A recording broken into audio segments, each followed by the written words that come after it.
What up, what up, what up, football fans? Welcome to another episode of the Blitz. How is everybody doing tonight? I am your host, Big C. This is brought to you by Game Changers Media. And you know my co-host. We've missed you, Mike. It seems like forever since we've talked, since we're not doing Wednesday shows right now. Your co-host, Mike Jones. What's going on, Mike? What's up, y'all? Welcome to another episode 50, if I'm not mistaken, which is insanity. I'm looking forward to another 50 strong. Yeah, I agree, man. It's been a week. You know, there's not much to talk about, so we cut back from on our Wednesday days, and you know, I've had some personal issues going on too, so I'm working things out. But I'm happy to be here. I'm happy to see everybody that stops by, and looking forward to the Super Bowl coming up. I am truly. Yes, of course. The Super Bowl. We're gonna talk about that a little bit. Also, we're gonna dibble and dabble on a few other things I was thinking about while I was sitting here going through my daily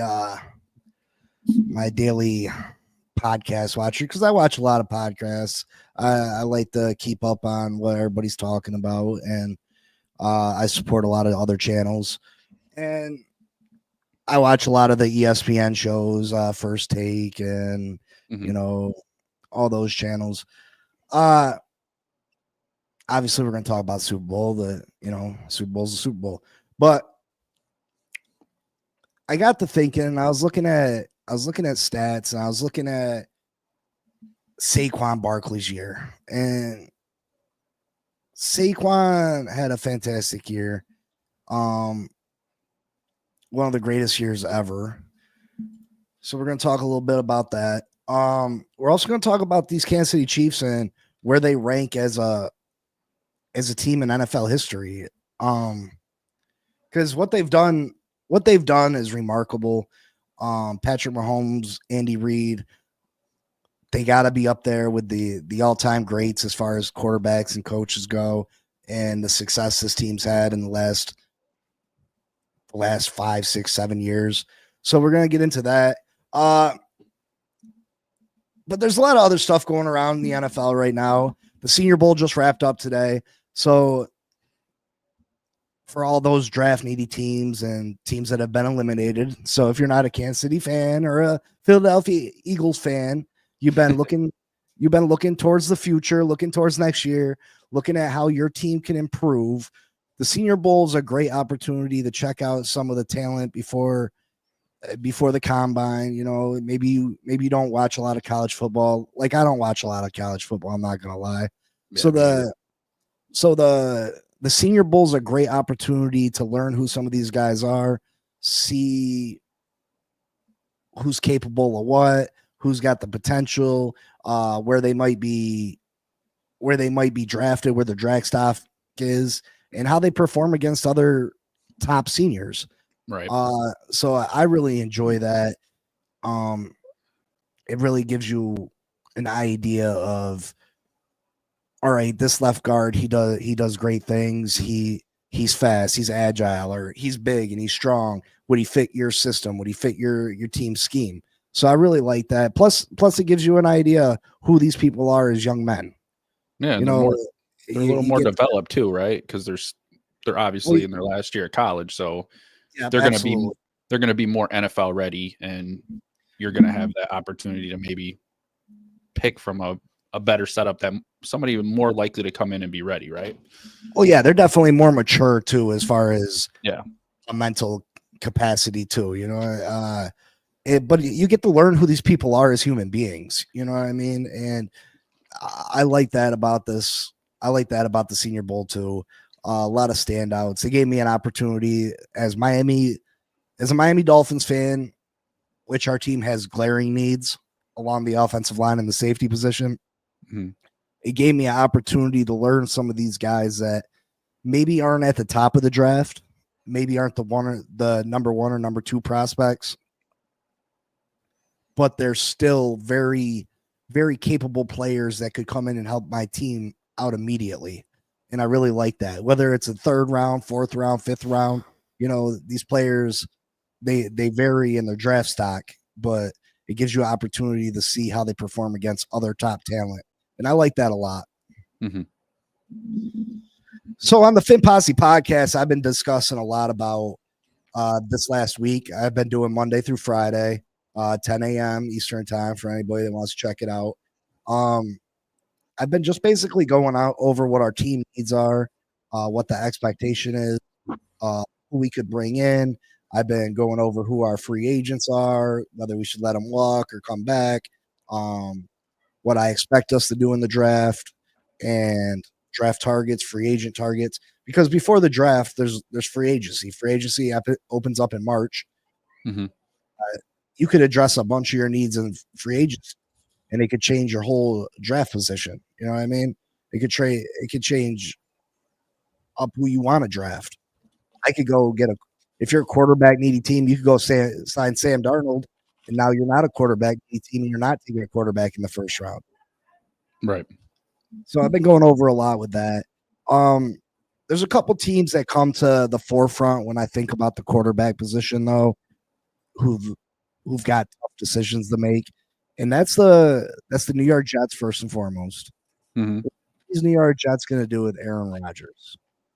Now, I've been hearing a lot of different takes on what the Jets should do. I still don't think they know what they're going to do, but the consensus is move on from Aaron Rodgers, let him go, blah, blah, blah, blah. But in reality, who can the New York Jets get that's going to be better for them than Aaron Rodgers is? I'd have to agree. I don't know either. I think he's got what? This is his last year under contract, right? Yeah. So, I mean, if it was me, let him play the final year if he wants to. You don't even know what Aaron Rodgers is going to want to do because I haven't heard anything from what his take on it was yet either. So, well, I'm pretty sure he wants to play. So give him another shot. Give him another year. I mean, it can't be any worse. I really don't. I don't believe that. He didn't have a terrible year. If you look at all his numbers, he had a decent year. It wasn't that bad. It's just the defense didn't show up like everybody was expecting the defense to show up. There was a lot of issues. I don't know what it was. I expected more of them, but I don't know if moving away from him right now is the best option for them, unless they somehow pick up a quarterback that I don't see. Who are you going to pick up? Who would you pick up if you were the Jets? Like, really? Would you go after a Darnold? Would you go after you're definitely going to want to go after some kind of veteran. You're not just going to want to throw somebody who doesn't have the experience in there. So, and that's a tough spot. What's up, Armando? I'll hit that in just a second. I'll answer that question in just a second. I don't think that's the main thing with Aaron Rodgers. I don't think it's necessarily about if they can get a better quarterback in the building or a better quarterback to help them this season. I think it's about the future with the New York Jets. I think that because Aaron Rodgers is who Aaron Rodgers is, and we've all seen him be the way that Aaron Rodgers is, he likes to throw his weight around. He likes, hey, I'm Aaron Rodgers. I think they worry about what devastation that can do to this new coaching regime, the new front office. I think they're worried about a clash happening there that you don't want them type of problems, especially in the first season. Right. You don't want that type of discrepancy between half of your team and, some of them are going to back Rodgers, some of them are going to want to back the coach. Aaron Glenn is a first-time head coach. I don't think they want them type of problems. So maybe they're willing to sacrifice play on the field this first season for the greater good. Right. And maybe they decide that, hey, are we going to be worse without Aaron Rodgers? Yeah, maybe. But he's not going to have an opportunity to destroy this team and what Aaron Glenn's trying to bring to this team. Yeah. You know what I mean? Yeah, I agree, man. Like, that's the one thing, I appreciate somebody who comes in to an organization and, having a little bit of pull. Like that's one thing, but it's literally like the Jets went out of their way to give Aaron Rodgers everything he wanted, the best, what they probably thought would be the best for their team and the best for him. And they go out of their way and they sit there and they pull him in, they get him a receiver, they sit there and get him the coaches that he wants. And what did they have to show for it other than, like you said, the extra nonsense that if you want to win football games, you can't deal with all that nonsense during the season. You can't deal with Aaron Rodgers throwing a temper tantrum. You can't deal with Aaron Rodgers not liking this guy. So, we got to figure out what to do about that. And it's too much. Yes, you are a quarterback, Aaron Rodgers. Yes, you are one of the greatest to ever do it. Yes. But I don't give a shit who you are. It's not your team. It's not your team. You can sit there and say it's your team all you want, but it's not your team. They gave you everything you wanted, and you did not pull through for them. You guys didn't live up to what was expected of you. And I think it just creates a bigger issue when you sit there and you cater to certain players. Now, if you brought him a wide receiver or something simple like that, that's one thing, but they literally did everything they could to get him who he wanted in there. And he, like I said, he didn't have a bad season. It's not that he had a bad season. It's just that he got everything he wanted, but the Jets are still sitting here, the laughing stock of the league. Just like my New York Giants. We're the laughing stock of the league. Like it is what it is. I just don't know where you go from there. Like you said, I don't know if you'd want him to play this year or if you wouldn't want him to play this year. That's a tough call because at the end of the day, he still is Aaron Rodgers. He still is. So I don't know how that looks for the future. I don't know if, like you said, if Aaron Glenn's going to want to have to sit there and make his decisions based off of what he thinks. I don't think he will, though. I think he'll just do what he thinks right. So that's going to be a good thing, I hope. Well, it makes for a murky situation for the Jets, who they're going to start at quarterback, if not Aaron Rodgers. And it also makes it tosses Aaron Rodgers' future up in the air. Where else is there for Aaron Rodgers to go if not for these New York Jets? I want to touch on what Armando said real quick. Armando, yeah, we could go straight defense, but this offense, and we've seen it last year, this offense has glaring holes that affected how good the Miami Dolphins offense was. This wasn't the offense of 2 years ago. This wasn't the number one offense in the league. The offensive line took so many steps back this year. Brewer wasn't bad at center, but he didn't play at the level of Connor Williams the year before. You had lost Robert Hunt to free agency. The left guard position wasn't nearly as good. I mean, Eichenberg and Robert Jones were terrible this year. This offensive line was terrible, which made for a terrible rushing attack, which affected the passing game. When them safeties get to sit back and don't have to worry about the run, they can just worry about the pass. It makes it very difficult to pass. When you can rush 4 and still get pressure on the quarterback, when you can rush 4 and still stop the run, that makes it difficult to throw. So therefore, you've seen Tua take a step back. You've seen what Tyreek's numbers look like at the end of the year. And yeah, Tyreek played the whole year injured. Mm-hmm. Jalen Waddle dealt with injuries throughout the year. And plus the us using the tight end a lot more this year, that affected those guys' numbers. But you got to fix the offensive line.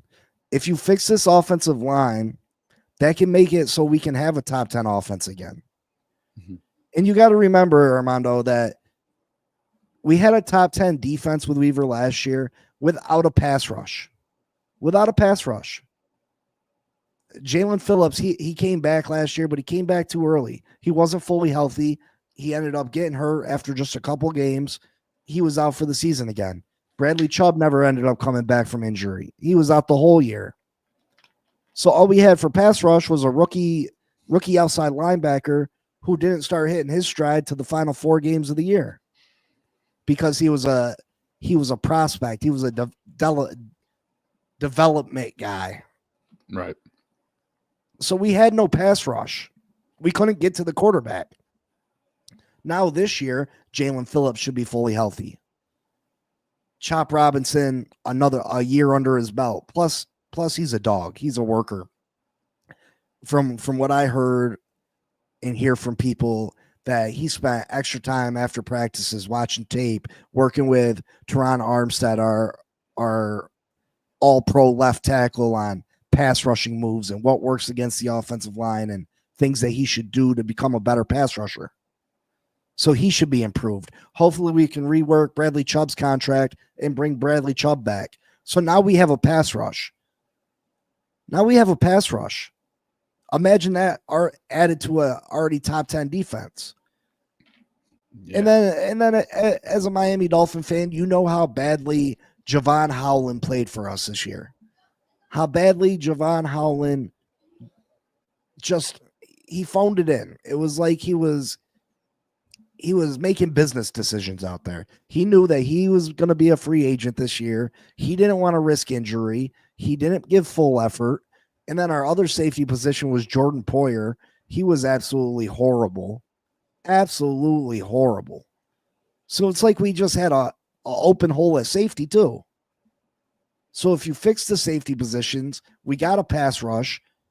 Listen, this team can be dynamite. I'm telling you, and I keep saying it, mark my words, this Miami Dolphins team this year is going to be the best team that we've had in the Mike McDaniel era. And as long as Tua Tagovailoa can stay healthy, this will be a playoff team. This will be a playoff team that wins a playoff game. We're going to end that drought. And this team will have a real possibility of, if we win that first playoff game, stealing another playoff game. And you could find the Miami Dolphins in the AFC Championship game next year. And I know right now it might seem like a long shot or wishful thinking, but if you look back on what we've been able to do with a makeshift offensive line, with a not very good pass rush, with no continuity on the defense, this is going to be the first time in the Mike McDaniel era that we got the same defensive coordinator more than 1 year. Damn. I'm telling you that this offense, this defense can be top 10 units, and we are going to have an opportunity to win playoff games this year. As long as Tua Tagovailoa can stay healthy. Right. That'd be good, man. I always root for you guys. I don't think, like we've talked about it numerous times, is, everybody tries to put it on one person, the coach or the quarterback. I don't agree with that. It's always a team effort. And if Tua can stay healthy, he is a great quarterback. But is he elite? No. But he can win you games. Is who reliable, Armando? Sorry.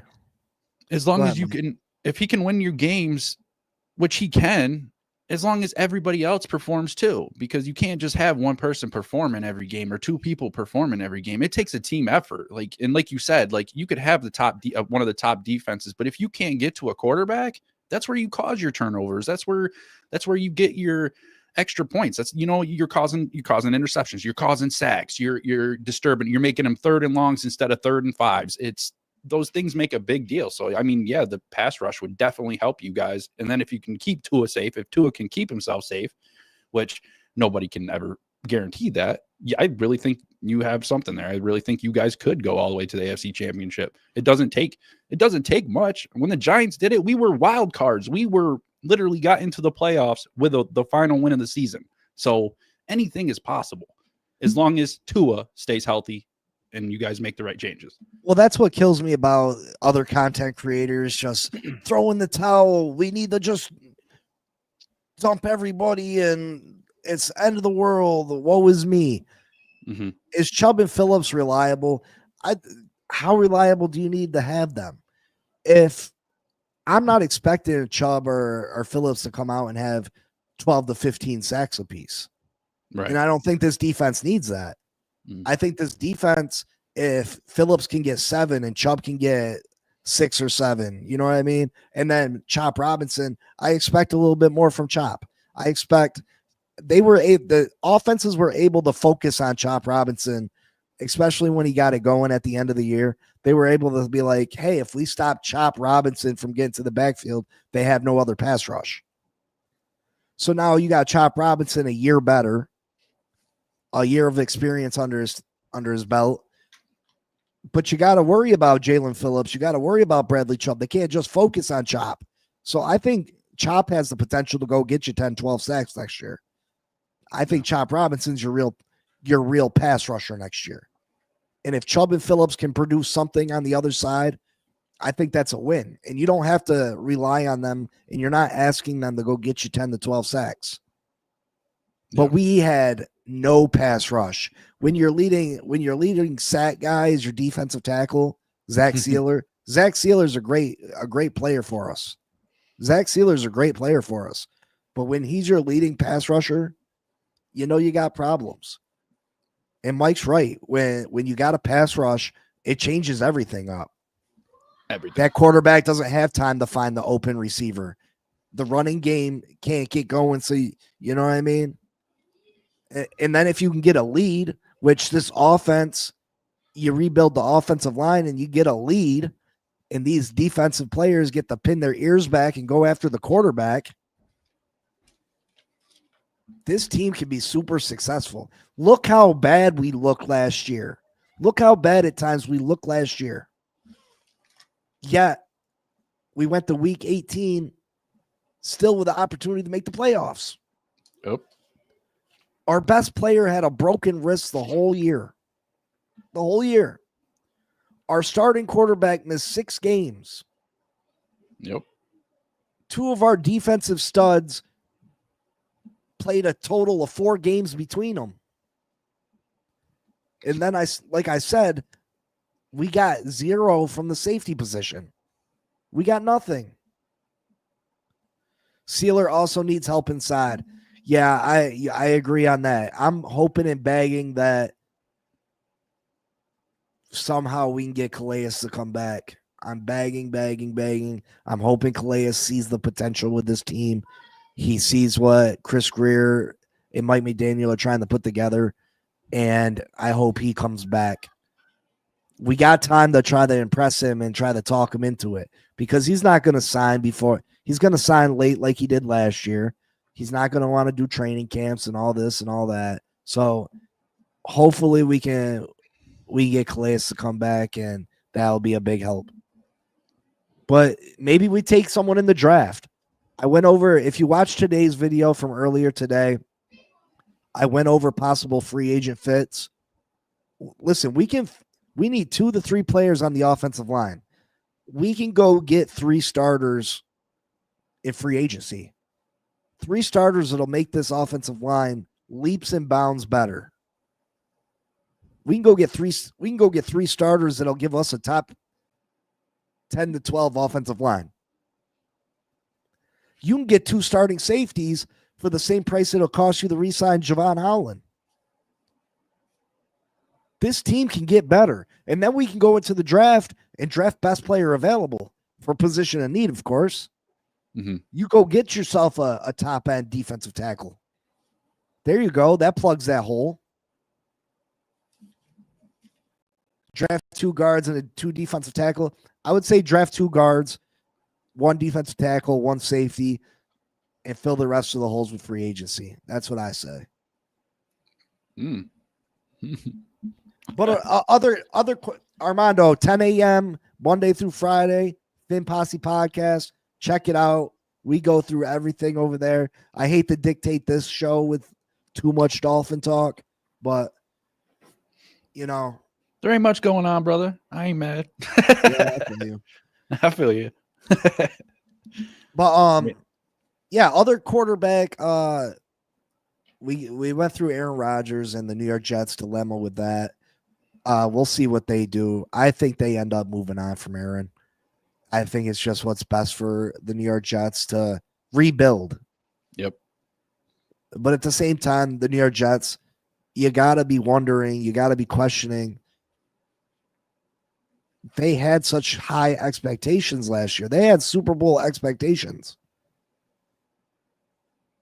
Aaron Glenn he's got to be considering the fact that he thinks he can do a better job than the prior regime, and that maybe he can get it going, and they don't have a huge rebuild in front of them.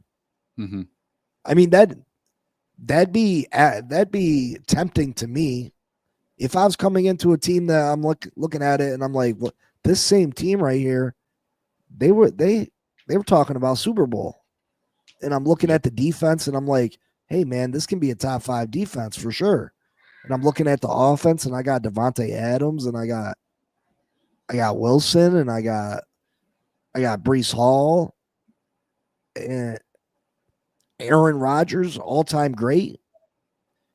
He's got to be considering, it's got to be in the back of his mind like, hey, do I give it a shot?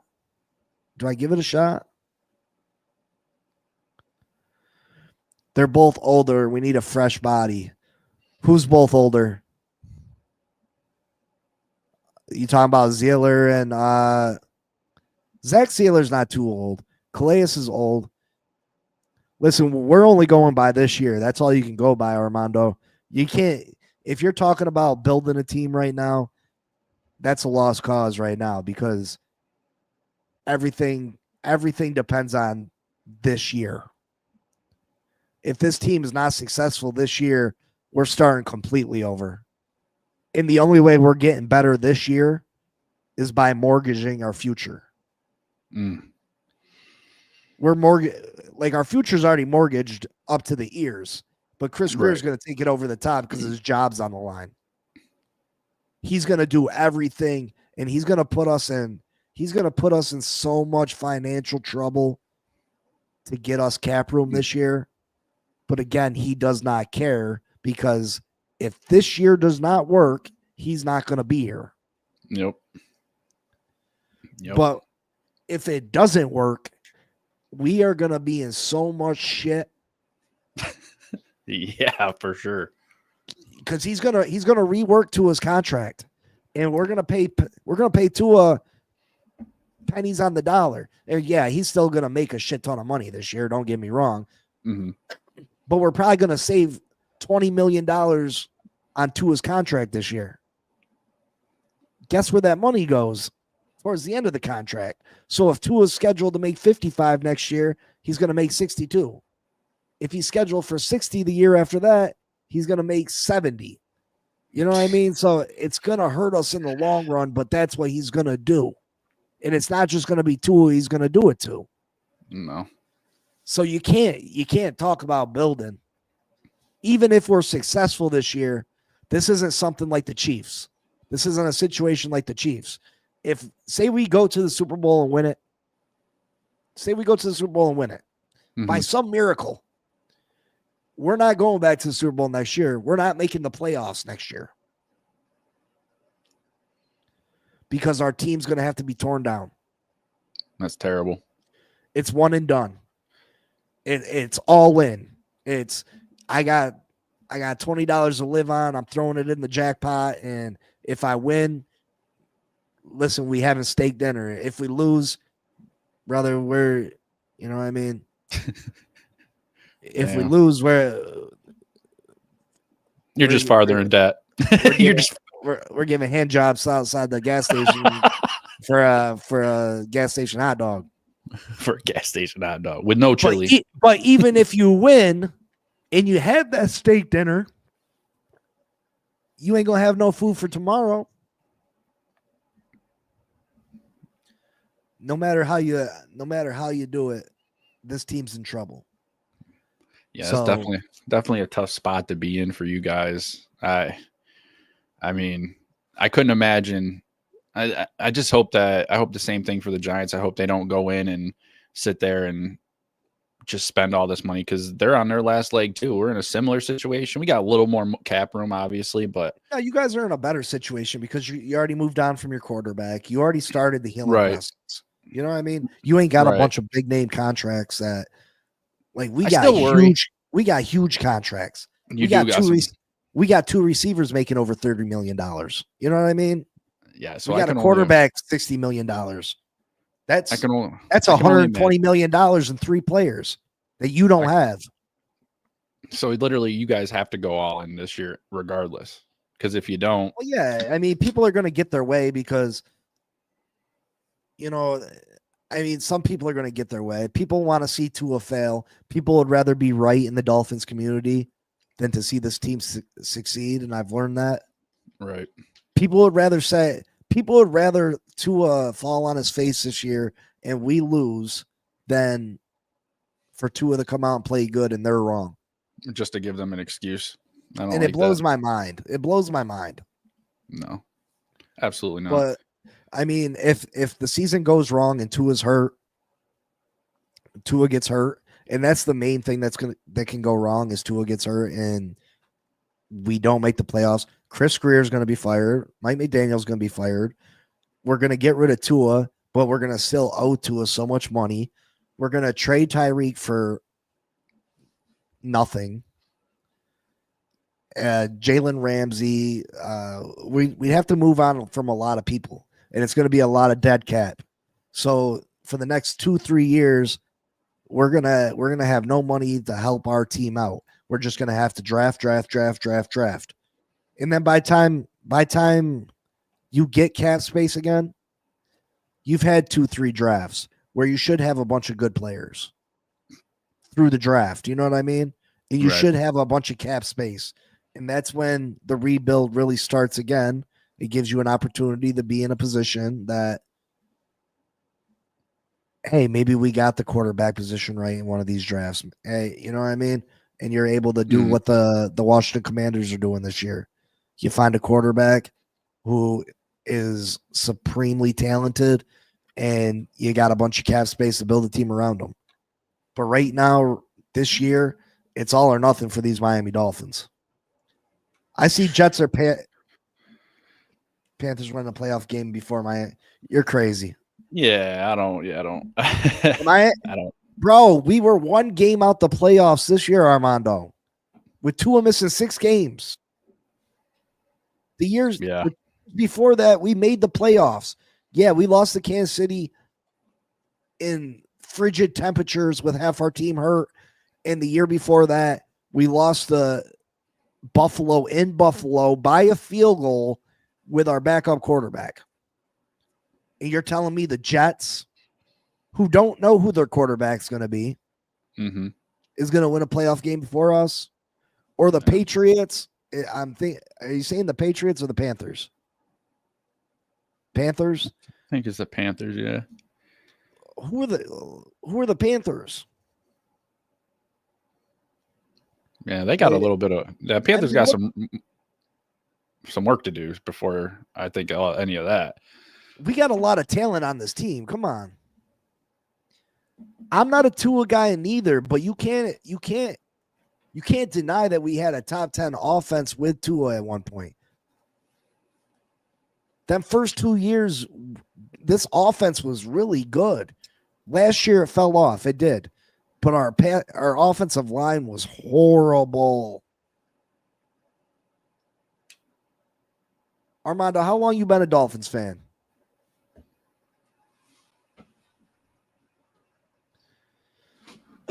How long you been a Dolphins fan, Armando? Because if you've been a Dolphins fan for any amount of time, maybe you're not a Tua guy. Maybe you're not a big Tua fan. And I'm not here to try to talk you into it. But, brother, I've been a Dolphin fan for 30 plus years, and I've seen bad quarterback play. Right. And Tua doesn't play the quarterback position bad. Does he have bad games? Yeah. He has games where you're like, shit, what the hell? You're a bum. He does have those games. But he has those games where you're like, damn, he played a damn good game. He has impressive games. He's literally the best quarterback we've had in the last 30 years. The last 30 years, he's the best quarterback we've had. Yeah, that's sad. That's sad. Tua is a better quarterback today than, and this is going to be controversial, and nobody loves Dan Marino as much as I love Dan Marino. My kids really thought my mom had sex with Dan Marino and he was my dad. Well, I don't know if they believed he was my dad. They like I used to joke about it, and they were like, Dad, what happened to that guy that Mamu used to date? And I was like, what guy? They're like the football player. I was like, what football player? That guy that the football player Mamu used to date. I was like, what are you talking about? They're like Marino, or I was like, oh man, I wish. I wish That's Dan funny. would have boinked my mom. For real. Greer's being a weasel again, failing to build a line, then save his job by saying Tua makes bad decisions. Oh, he gonna build that line this year. Mhm. He gonna build that line this year. He don't have a choice. Before his job was in jeopardy, he got them do his little sneak shit. He addressed it. He made it known. He made it known to the public that the O-line is a problem. Right. Now, if he doesn't address it, he faces that backlash from the public. He has no choice but to address it. He has no choice. I hope so. I hope you guys do something this year. I definitely don't like watching you do your watch parties and get all flustered, man. But I can imagine, man. You Dolphins fans have had it rough, like rough. I couldn't even imagine. I've gotten to witness 2 Super Bowls since I've really gotten into football, and it's only been since 2012, so it's been over 10 years, and it feels like longer, but I have no room to complain. You Dolphins fans definitely have it much worse than us Giants fans, and I don't wish you guys ill at all. I really hope y'all can do something this year, because like you said, after this year, you guys are screwed. You guys are really screwed. And then you're talking about it's gonna be 2 or 3 years before you can actually get back on track. That's kind of insane. It's kind of insane. I'll take that, Armando. Don't go missing. Don't go missing. Okay, you've been a fan since I was almost born. I feel you. I'm telling you, brother. I'm telling you. You're in denial right now, Armando. What we have one playoff berth since 2003 or something like that. 2002 until Tua. Is Tua not the greatest quarterback we've had it on this team in the last 30 years? Is Tua not third or fourth all time for this team's whole history? You got Marino, you got Greasy, and then you got Tua. Marino, Greasy, then Tua. That's our top 3 quarterbacks in this team's history. And he's a bum? Damn. I mean, we haven't had a lot of great quarterbacks on this team. I mean, we had Greasy in the 60s, 70s. Yeah, Marino in the 80s and 90s. And then we've had a drought of quarterbacks. I mean, you could argue between Tannehill and Tua, I guess. But I'm telling you that the Miami Dolphins, if Tua stays healthy, they win a playoff game this year. How do you think the Raiders are going to do with Pete Carroll as their quarterback this year? So I'll take that bet. Armando. I'll take that bet, $100. Can you at least? I'll make that bet 100%. Can you at least give me the benefit that if Tua can stay healthy, we make the playoffs? Because you're saying, but he's saying because Tua's a bum, right? He's saying he can't send a super chat. I got cash out. He said, "I got cash out."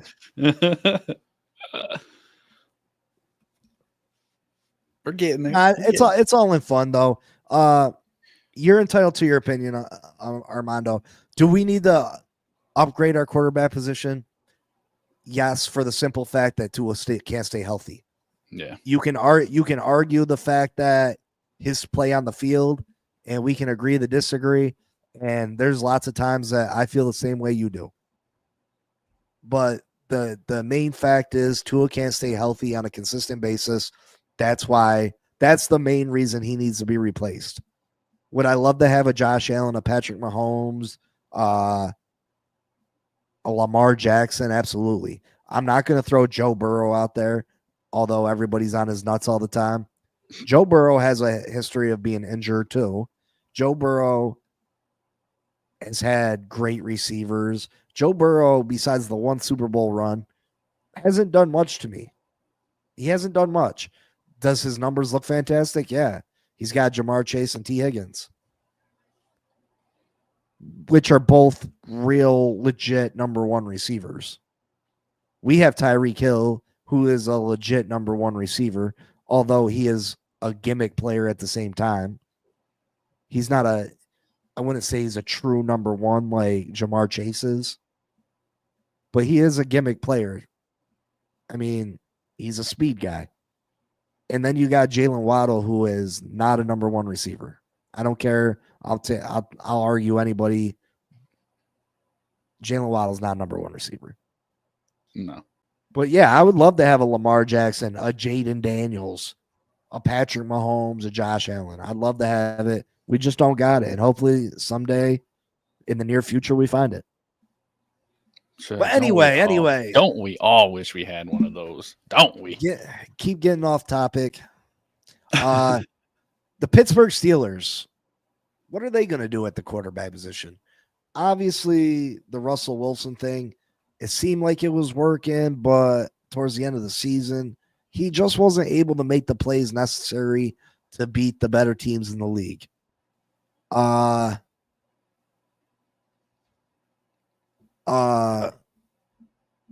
And then you got Justin Fields. Justin Fields was 4-2 with this team last year. The running game looked way more successful when Justin Fields was playing. Do you bring one of these quarterbacks back? Do you bring them both back? Do you bring none of them back? What would you do, Mike? I'd probably, I think I'd move on from Russ. I really would. I just don't think he's there anymore. He's getting up there, man. He's got the deep ball when it's there, but he also has the receivers that can go get it, or he had a receiver that would go get it. I was on that bandwagon. Trust me. Like when the Steelers were putting him in, and I'm like, oh, Tomlin's got some balls putting Russ in, and I don't know, man, this could work out bad. But then he kept winning games, and I was on the train. I was excited for him. I was like, maybe this is different. But at the end of the day, he just isn't enough. He isn't enough for the Steelers team, and they got to know. They got to know that. So for them to put him out there again this year, I think it'd be dumb. I think they have a better chance of putting Fields out there and seeing what kind of effort Fields puts in the offseason and seeing if he can progress himself. And I think that's the best bet for the Steelers. I really do. It's not like you didn't put out a veteran in Russ and give him his shot. He had the opportunity. Like he had everything he needed, and he just couldn't perform. And unfortunately in this league, if you can't put up enough points, you ain't going to win. End of story. So, I mean, I would go with Fields. He's a young guy. He, like you said, he played pretty well. He got him, what you said, he went 4-2 when he was in. Why not? Why not? Let him start at the beginning of the season and just see where it goes, because I don't see many more options than that unless you're planning on picking up another veteran quarterback. But I don't know if that's the way to go. I just don't. I would try Fields, because honestly, I was thinking maybe the Giants could pick up Fields and he could be like a bridge or a backup, or I didn't even care. I don't even care. I want a quarterback of some sort, and maybe he works out, maybe he doesn't, because I really don't expect the Giants to be good next year. I expect it to be a learning curve. I know they're going to try because everybody's Joe Shane and Daybell's jobs are on the line. So, I mean, who knows? Maybe they put in some. I know they're talking to Sanders, but is Sanders going to be ready? Even if we do get Sanders, and that's a big if. That's a big if. Could he come to us? Yes, we could have him in the third pick, and they're sitting there and they're spending a lot of time sitting there. Like at the Shrine Bowl, they were sitting there spending a lot of time talking to Sanders, and I'm pretty sure that Daybell and the Giants want Sanders. But the question is Sanders ready for the NFL? Is he going to be ready for the NFL? Do we put him in and put him out there? And I say yes. I say we would. I would start him right away. only if we do something and address our offensive line, because we don't want a quarterback coming fresh out of college, regardless of who he is, and put him back there with the offensive line that's shit and have him taking hits, have him getting banged up and all that. You just don't need it. You just don't, it doesn't make sense. He's not going to progress if he's running for his life every single game, week in, week out. So, I would go with Fields. That would be my decision. That's what I think. And I could be way wrong, but that's what I feel like. I feel like you've gotten what you're going to get from Russ. You've seen what you're going to get from Russ. He's not capable of putting up he might have a big game here, a big game there, but you don't need that. You're the Steelers, man. You need a quarterback who can put points on the board. And unfortunately, I don't think that's him. I don't think that's Russell anymore. I think Russ is at the end of his road, and maybe if he wants to stay in the league, I think maybe he'd be better off just being a backup. And it sucks because I like watching Russ play when he's playing good. But I watched him play when he was with Seattle. He was amazing. He was a good quarterback, great quarterback. But everybody hits that level. And I think Russ is at that level where it's time to move on. It's time to either accept being a backup or move on, go do something else. Be a sportscaster. That's what all these quarterbacks do nowadays. You see this here again, Mike. This is not the first person that said this to me. What? Fiedler, Jay Fiedler, the quarterback, Jay Fiedler. You guys are delusional with Jay Fiedler. Raphael hit me in the head with Jay Fiedler. This is Jay Fiedler's career stats. Yeah, let's hear this. 1998, 0 touchdowns, 1 interception. 1999, 2 touchdowns, 2 interceptions. 2000, 14 touchdowns, 14 interceptions. 2011, his best year, 20 touchdowns, 19 interceptions. 2002, 14 touchdowns, 9 interceptions. 2003, 11 touchdowns, 13 interceptions. 2004, 7 touchdowns, 9 interceptions. 2005, 1 touchdown, 0 interceptions. Give me a freaking break. I put in the water boy before I did any of that. Jay Fiedler. I can't believe you've heard that from 2 different people. That's insanity. Jay Fiedler. You know why? It's because these guys are obviously a little bit older than me. So maybe they're experiencing a little dementia.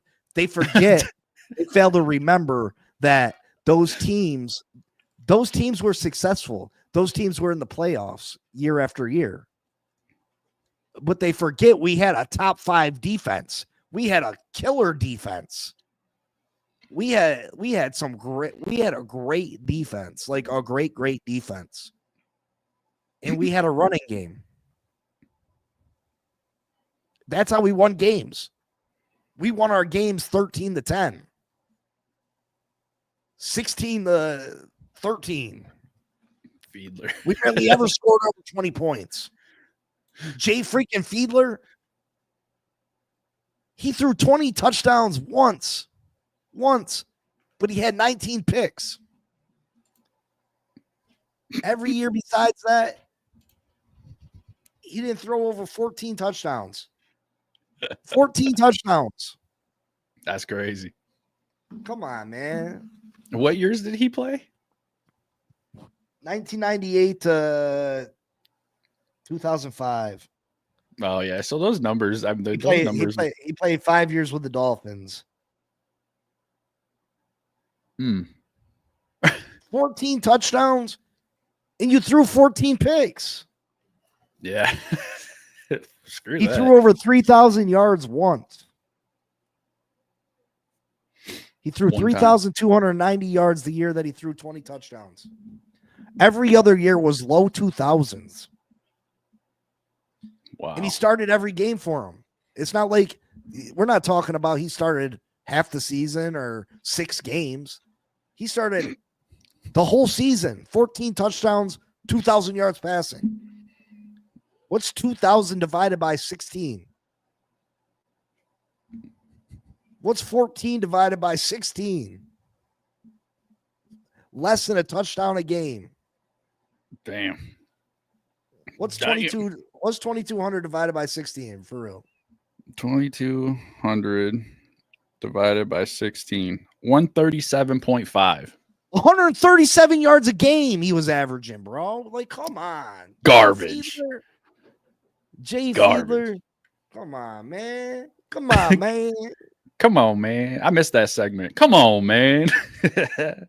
Oh, man.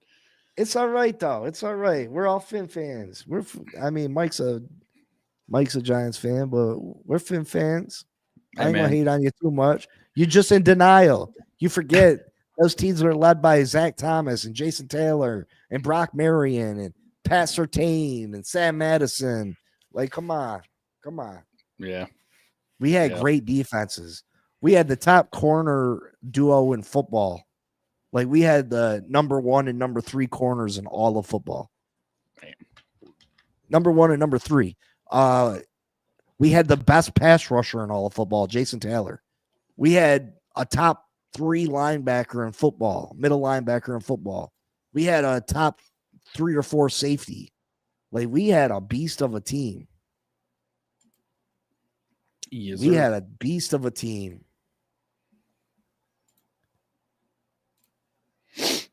That's crazy. Brock Marion, yep. Brock Marion, number 31, came over from the Cowboys. I know. Listen, dog, I know what it is. I can't.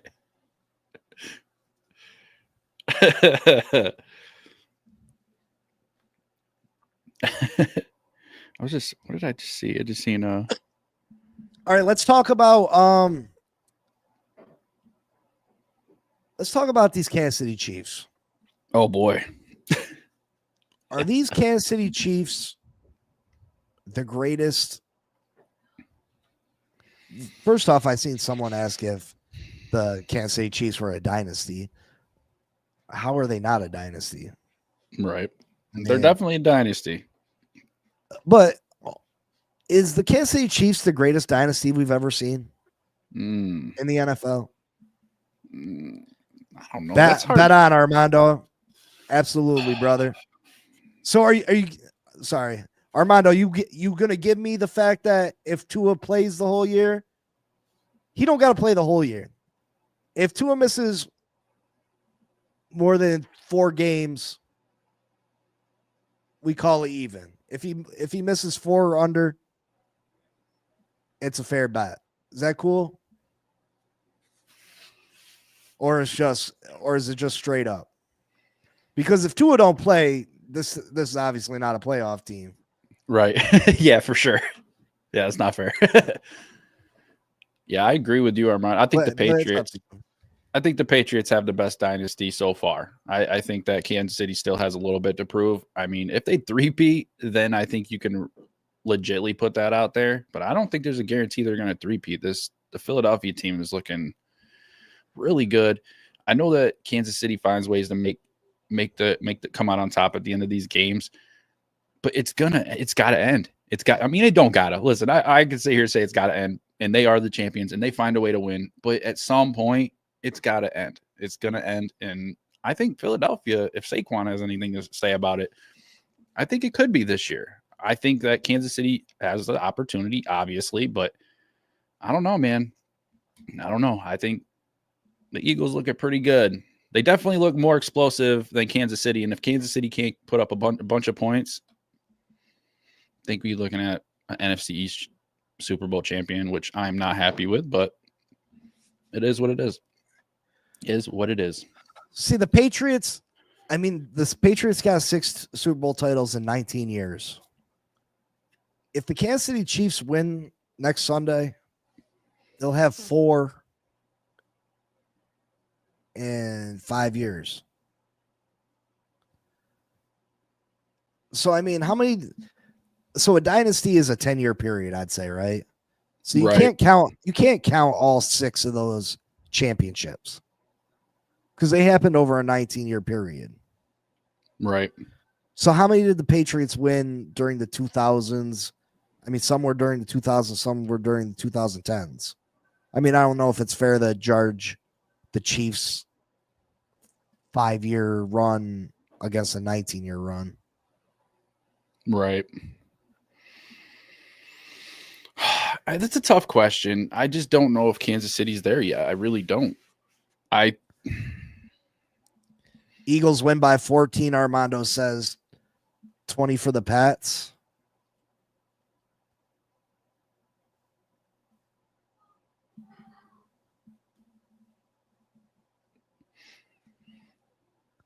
Let's see. I mean, you got the Steelers of the 70s. They had 4 rings. You got the 49ers of the 80s. They had 4 rings. You had the 2000 or the 90s Cowboys. They had 3. Then you had the Patriots of the 2000s. I guess the Patriots of the 2010s too. Let's see. And then the Kansas City Chiefs of the 2020s.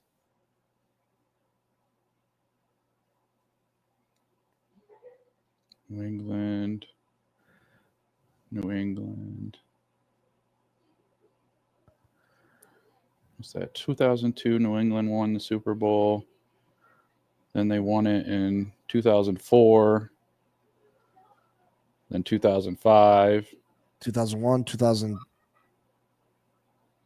2004, 2001, 2004, 2005. Then we beat them. And I don't know, maybe. And we beat them again. Yeah. Then New England. What Then years they are lost. those? They won it in 15 and 17, and then they lost to Philly in 18. And then they beat the Rams 13-3 in 2019. So they only had 3 Super Bowls each of those decades. So you still think it's the Patriots, Armando? Because I think it's close. I think it's really close right now. I think you could go either way. Is it though? Because in a 10-year period, the most the Patriots ever won was 3. But they still have to. The Chiefs are going for 4. The Chiefs are going for 4 in half that time. Yeah, but maybe they don't win this, and maybe they don't win. That's what I'm saying. Like, I think this Super Bowl really depends on if. Well, even if they don't win this Super Bowl and they don't win another one for the next 6 years, which I find highly unlikely, they're still tied. They're still tied. Yeah, so I think with the Patriots.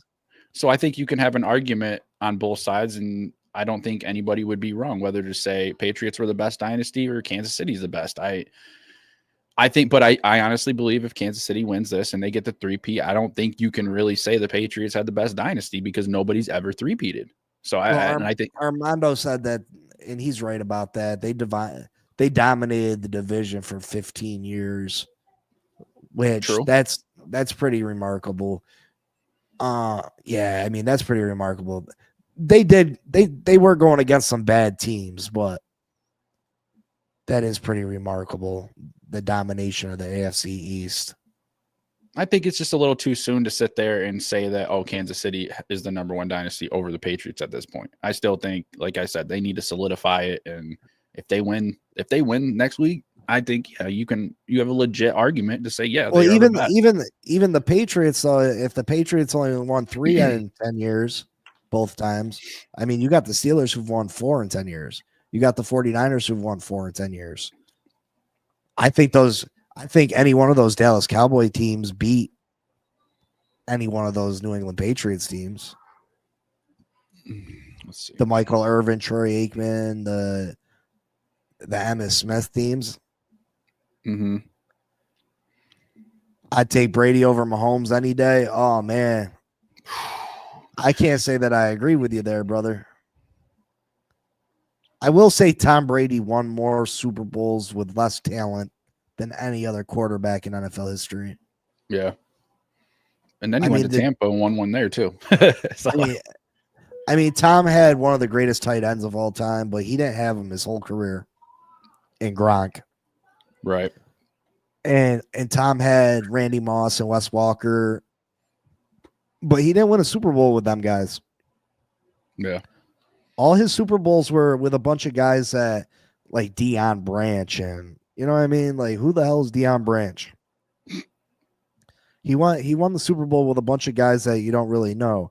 Like San Francisco, you had Jerry Rice and Joe Montana. The Steelers, you had Lynn Swann and Terry Bradshaw. The Cowboys, you had the triplets. So I'll give Tom Brady credit for that. So I mean, it's a tough call. It's a tough call. I think when it's all said and done, Brady and Mahomes go down as the two greatest ever. Mm-hmm. I think as far as pure talent goes, Mahomes is he's more talented for sure. Yeah. I don't think Brady's the most talented quarterback by a long shot. I don't think Tom Brady's the best thrower of the ball by a long shot. I would take Dan Marino in a heartbeat over Tom Brady's throwing arm. Right. Tom Brady couldn't throw the ball like Dan Marino did, Mm. but Dan Marino couldn't win like Tom Brady did. So, I mean, I remember Testaverde and Quebec giving Miami that business. Yeah. That Monday night game where they came, we were smacking that ass and they came back and beat us. I was so sick. When Jimbo Elliott caught that touchdown at the end of the game. Oh, man. Sick. Bringing up harsh memories, Armando.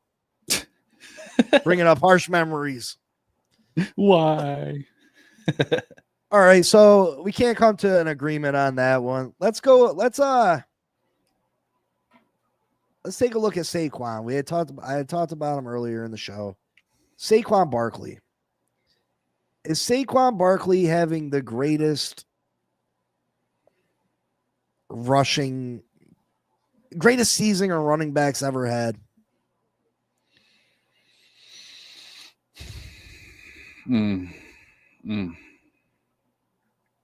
Ever had. It's been an enjoyment to watch. I can say you that. I don't think he's far off if he ain't. Just the year he's had, he could have broke the single season record. No problem, hands down. And he didn't. Well, they say that let them boys eat, he said. Well, he has the opportunity to break the all-time record regardless, including playoffs. Correct. He has the opportunity to he's not that far off either, is he? He's 30 yards off from having the most rushing combined yards in NFL history in a season. Yep. At over 2,800 yards. He'd be the first running back to ever go over 2,800 yards. So, yeah, I guess that would have to say he's the best. I mean, there's more than one season. No, I mean, we're talking about a single season. There's more to it than yards. Right. Yeah. That's true. I mean, what he's got right now, his stats, including the playoffs, he's got 2,400 yards, 2,447 yards, 18 touchdowns, 6 yards per carry. He's got an NFL record, 7 rushing touchdowns over 60 yards. That's 3 more than any running back in NFL history in a single season. Damn.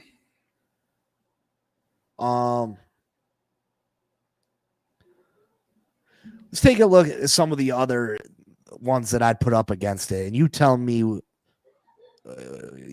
which one you think is better, and we'll do a process of elimination. Mm-hmm. You too, Armando. You tell me which one you think is better. So again, Saquon Barkley's numbers this year: 2,447 yards, 18 touchdowns, and then he had the special thing of 7 rushing touchdowns over 60 yards. That's 3 more than anybody else in NFL history in a single season. Let's see. You got Jim Brown, 1963. Now, they played less games. I think they played 14. He had 1,863 yards and 12 touchdowns. He averaged 6.4 yards per carry. That's 133 yards per game. Take Saquon over that. I'm taking Saquon over that. Yeah, absolutely. O.J. Simpson. He was at 14 games, I think. He had 2,003 yards rushing. He averaged 143 yards a game. He was the NFL MVP. He had 12 touchdowns.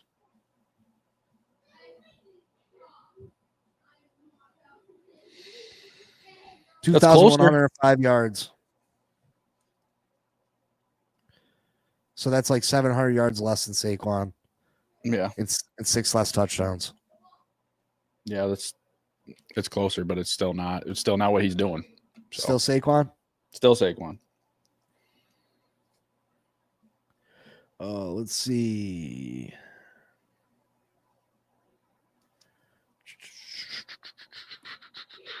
Terrell Davis. He had 2,000 yards rushing. He had another 468 yards in the postseason. That'd take him to 2,500.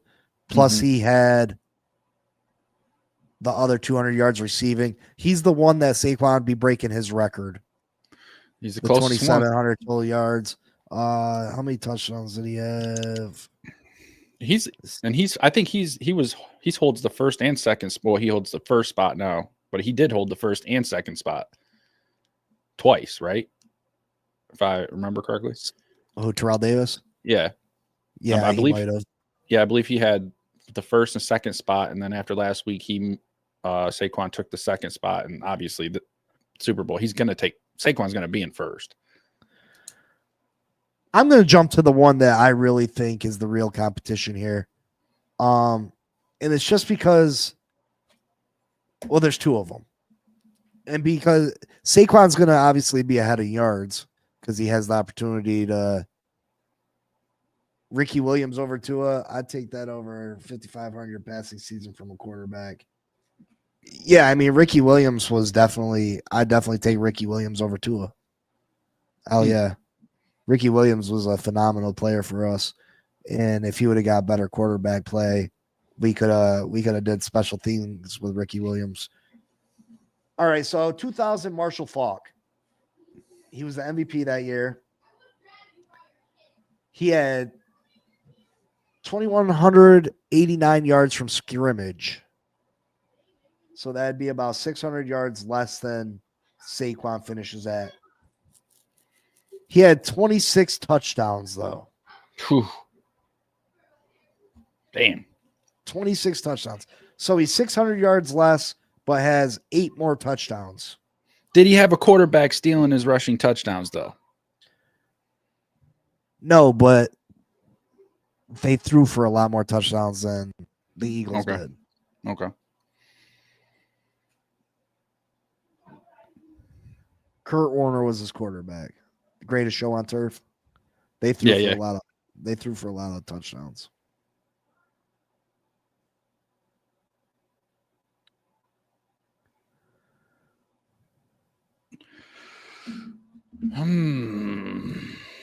A lot more of Marshall Faulk's yards came through the air than what Saquon's did. So as far as straight, Saquon definitely had the better year as far as rushing the ball. Mm-hmm. Marshall Faulk was a great receiver. I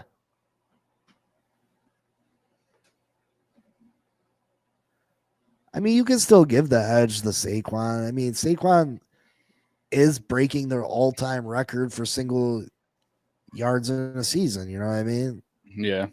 I think it's hard. I think it's really hard to put that on. He's blown everything. He's just blowing everything away. And like I said, he could have had more, and he just let his team play. This is the one that this is the one though that I think is the best. This is the one I would choose, and I think it's the greatest rushing performance it's the greatest running year by a running back in NFL history, in my opinion. Let me know what you think.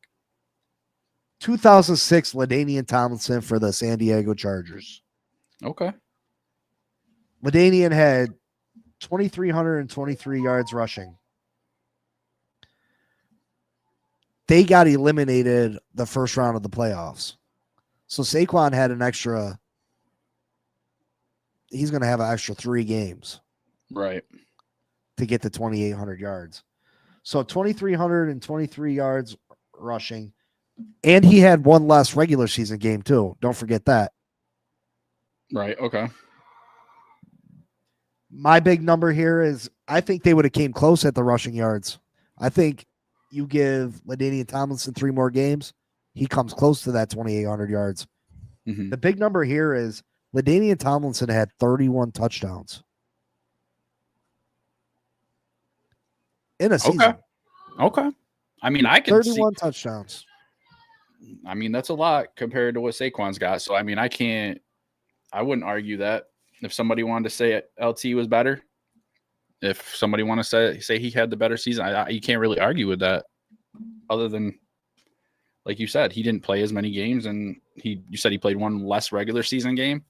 So imagine if he played that regular season game and he made it to the Super Bowl. I mean, we probably wouldn't even be talking about Saquon breaking that record right now. I mean, let's face it, it would probably be his record, but we can't talk on probably. Is the fact is he didn't. So, but you can't sit there and say that. I would put if those are the numbers he's got, I'd put him right there with him. I'd put them right there together. And like I said, sometimes you can't sit there and just pick a clear cut better person. Sometimes there's different. You have different instances. You have different factors that come into play. So when somebody would sit there and argue with me, oh, LT was better. Okay. I'm not going to argue with you because, you're entitled to your opinion. And honestly, situations are different. You can't say he wasn't better. You can't say that, you know what I mean? Now, if Saquon keeps if Saquon backs this year up with another banging year and then another banging year, I mean, then yeah, but that's what's hard. That's what's fun about football though, is everybody has a different opinion. Everybody. I like Saquon. I liked watching LT too when he played. So, but I'm still going to go Saquon. I just think his explosiveness and his ability to 60-yard runs, you said 7, 3 more than anybody's ever done. That's insane. The dude's it's like you're watching explosive plays all the time from Saquon Barkley. It's like, you just don't see that. You don't see that repetitively. And what he's done this year, his first year with his new team and the Philadelphia Eagles, that's a big deal. That's a big deal. So I would still give it to Saquon, but I wouldn't argue with anybody who said they thought LaDainian Tomlinson had a better year. 31 touchdowns, you're giving it to him? Oh man. I'm still. You're because crazy. I still feel like Jalen took some of his touchdowns. I really do. Not 13 of them. Maybe not 13 of them, but he's close enough. And like I said, he could have got more rushing yards in that one game, and he sat down on a free rushing touchdown in the middle of the field. He sat down. He could have had another 60-yarder. Come on, bro. Come on. That's all right. We can argue, but I don't care. That's what I feel. I like. Edgerrin James was a beast. You a University of Miami fan too, there, Armando? Edgerrin James from the U. Yeah, I mean, LaDainian Tomlinson is probably my favorite all-around back. I loved Ricky Williams when he played for us. Barry Sanders, you can't help but love Barry Sanders. Thurman Thomas for the Buffalo Bills back in the day was great. Of course, Emmett. A lot of great running backs throughout the years. That is the great thing about football. I like Saquon a lot. I do. I really do. I'm very upset that the Miami Dolphins didn't trade a 5th-round pick for him. Sure. As much as you can't get over the fact that you guys let him go, I can't get over the fact that we didn't go get him. Right. Ronnie Brown. I liked Ronnie Brown. Ronnie Brown had potential. Him and Ricky were a nice duo too. You love the Eagles. I mean, that's how you win championships. That's why I'm telling you that this Miami Dolphins team, if we can fix the offensive lines, fix the hole in the offensive line that we have, I mean, it'll opens things up for us. I would love to have a team that ran the ball like the Philadelphia Eagles. This Miami Dolphins team could have had Saquon for a 5th-round pick.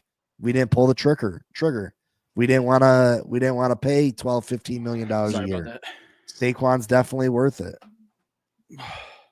But yeah, thanks for stopping through. We'll be back Monday to talk more about the Super Bowl and start getting in depth and start talking about